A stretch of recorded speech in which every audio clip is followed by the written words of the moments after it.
Hey guys, welcome back to my channel. In this quick tutorial, I'll show you how to send a Canva file in Messenger. Please make sure to watch this video to the very end so you don't miss out on important information.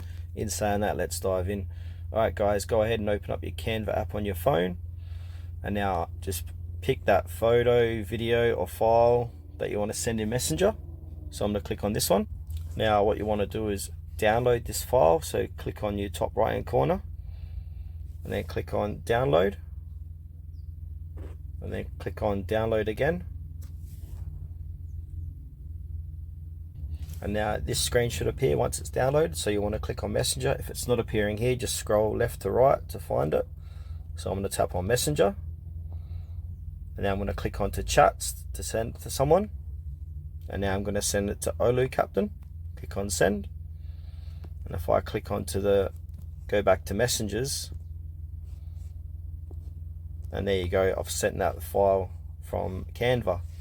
And there's another way to do this. So if you want to send a file using the Messenger app, all what you need to do is click onto that person you want to send it to, click onto files, and there it is there on my recent files, and just send that like so.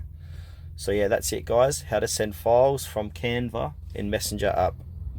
Thanks for watching this video to the very end. Please consider to like this video and subscribe to our channel if you found it helpful.